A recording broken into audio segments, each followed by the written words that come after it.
Hello guys, welcome back to another video. আজ আমি reaction করব অনেক দিন আগের বেরোনো, প্রায় এক বছর আগে বেরোনো একটি সিনেমা তুফান, যেটা steering mega star Shakib Khan.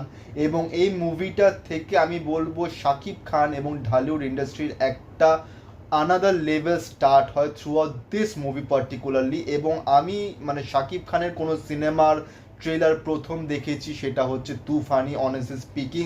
কিন্তু আমি যখন রিয়াকশন স্টার্ট করেছি, আমি তুফানের ট্রেলারে কোনোদিন রিয়াকশন করিনি। এবং আমার খুবই ইচ্ছা ছিল যে একদিন তুফান মুভিটার ট্রেলারের রিয়াকশন করব। এবং আজকে ভাবলাম চলো এটার রিয়াকশন করা যায়। কেন আজকেই করছি? কারণ কাল দুদিন আগে এসবিএফ ভারত নামের ইউটিউব চ্যানেল থেকে হিন্দিতে তুফান মুভিটা রিলিজ করা হয়েছে। এখন তোমরা ইউটিউবেই দেখতে পারবে তুফান মুভির হিন্দি ডাবড ভার্সন। তো সেটা নিয়ে পরে কথা বলবো, আগে ট্রেলারটা দেখে রিয়াকশন করে নিই, তারপর বলবো বাকি কথা। তো চলো স্টার্ট করা যাক। এবং ইয়াস্টারডে আমি রিয়াকশন করেছি দি বাস্টার্স অফ বলিউড মুভির অ্যানাউন্সমেন্ট ফার্স্ট লুকের ওপর, যেটা লিঙ্ক তোমরা ডিসক্রিপশনে পেয়ে যাবে। ভিডিওটা পরে সেটাও দেখো এবং এই ভিডিওটাকে লাইক করো, কমেন্ট করো, শেয়ার করো, চ্যানেলটাকে সাবস্ক্রাইব করো, বেল আইকন অন করো যাতে নতুন ভিডিও নোটিফিকেশন তোমরা সবার আগে পেয়ে যাও। তো চলো স্টার্ট করা যাক। তুফান মানুষ নয়, আবার তুফান পশু নয়। তুফান যা হতে চেয়েছিল তাই হয়েছে।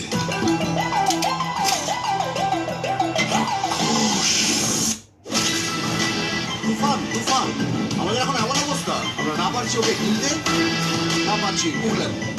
একটা 15 বছরের পোলা দিনের আলোতে জবাই করে ফেলেছে। এই তুফান একদিন ডিস্ট্রিক্ট লেভেলে। এই তুই গিটারে, কিন্তু বাশির ভাই জানতো না আমি একদিন ন্যাশনাল লেভেলে খেলবো। তুফান তোকে অ্যাটিটিউড, চোখের দৃষ্টি লাগে, অ্যাকশন স্পিড সব লাগে।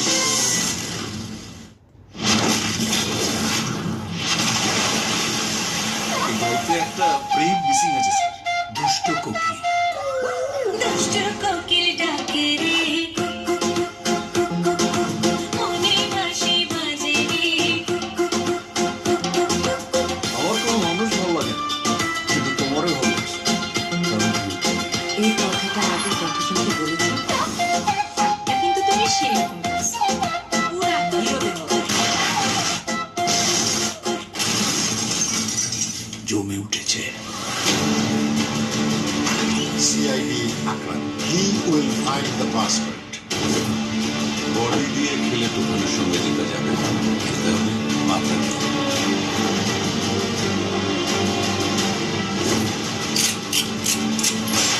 তুফান পোষ মানে না, পোষ মানা।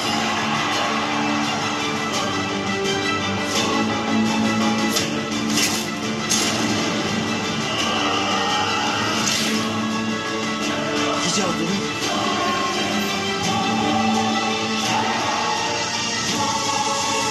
পুরা দেশ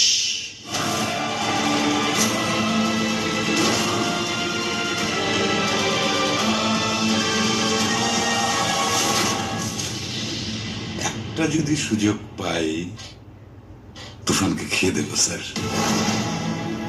ডান ডান ডান। এবং জাস্ট আমি যা বলেছি রিয়াকশনের আগেও, যে আমার এই ট্রেলারটা জাস্ট অসাধারণ লাগে। এবং কোথাও না কোথাও এটা বরবাদ এবং তাণ্ডবের থেকেও বেস্ট ট্রেলার আমি বলবো।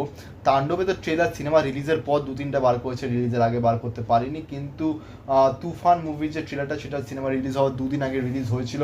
এবং এই বইটা সত্যি, হ্যাঁ, যখন দেখেছিলাম একটু দেখে সেই কেজিএফের কয়েকটা সিন, যেমন এই মেশিন গান নিয়ে ঢোকা, কিংবা লাস্টের যে ডায়লগটা যে পুরো দেশ ওখানে ছিল, পুরি দুনিয়া, তো যাই হোক কয়টা সিমিলার লেগেছে। কিন্তু আমার সত্যি এই প্রেজেন্টেশনটা খুব ভালো লাগে এবং শাকিব খানের যে অ্যাপিয়ারেন্সটা সেটা সত্যি খুবই একটা ভালো ইম্প্যাক্টফুল থাকে স্ক্রিনের মধ্যে, যেটা খুবই ইম্পর্টেন্ট যে কোনো সিনেমাকে হাই লেভেল করার জন্য, যে কোনো ইন্ডাস্ট্রিকে আলাদা লেভেলে প্রমোশন করার জন্য। এবং যেটাই বলছিলাম যে SBF ভারত ইউটিউব চ্যানেল থেকে রিলিজ হয়েছে তুফানের হিন্দি ডাবড ভার্সন, এবং অনেকে বলছিল যে এটা কেন দরকার ছিল হিন্দিতে ডাবড করা। তাহলে তাদেরকে বলি যে একটা সিনেমা যদি সাউথ ইন্ডিয়ান মুভি আমরা দেখি, সাউথ ইন্ডিয়ান মুভি কিন্তু প্রথমে কিন্তু প্যান ইন্ডিয়া মুভি হয়ে যায়নি, সেগুলো কিন্তু আগে কী করা হতো, সেই মুভিগুলোকে হিন্দিতে ডাব করে সেগুলো মুভি যেসব চ্যানেলগুলো থাকে হিন্দি সেখানে দেওয়া হয়, এবং সেখানে দেখে দেখে কিন্তু কোথাও না কোথাও আমরা এইসব আর্টিস্টদের চিনেছি, এইসব আর্টিস্টদের আমরা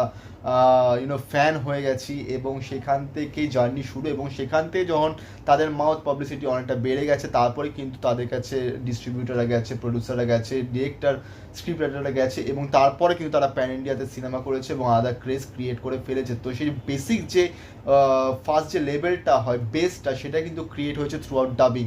এবং নট অনলি আমি বলবো সাকিব ঢালিউড ইন্ডাস্ট্রি না, আমি বাংলা সিনেমার কথা বলছি। বাংলার যে কত সিনেমা আছে সেই সিনেমাগুলোকে যদি হিন্দি ডাব করে যদি সেগুলোকে রিলিজ করা হয়, তাহলে বাংলা সিনেমাও যে ভালো করছে সেটা কিন্তু পুরো ইন্ডিয়াতে এবং আদার্স জায়গা যেখানে হিন্দি বোঝে সেখানে কিন্তু পৌঁছে যাবে এবং একটা আলাদা লেভেল অ্যাচিভ করবে। তো সেই জন্যই কিন্তু এই ডাব ভার্সন ফিল্মগুলো কিন্তু রিলিজ করা দরকার খুবই বাংলা সিনেমার, এবং সেটাতে পুরো গোটা দেশ জানতে পারবে যে বাংলা সিনেমার মধ্যে দম আছে, এবং বাংলা সিনেমা কিছু ভালো করতে পারে, একটা বড় স্কেলে নিজেদের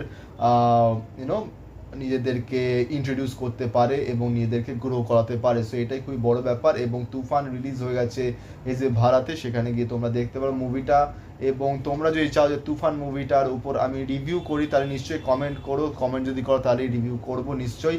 এবং এই ভিডিওটা এতটাই অবধি, ভিডিওটা ভালো লাগে লাইক করো, কমেন্ট করো, শেয়ার করো, চ্যানেলকে সাবস্ক্রাইব করো, বেল আইকন অন করো যাতে নতুন ভিডিও নোটিফিকেশন তোমরা সবার আগে পেয়ে যেতে। দেখা হচ্ছে পরের ভিডিওতে। Thank you so much.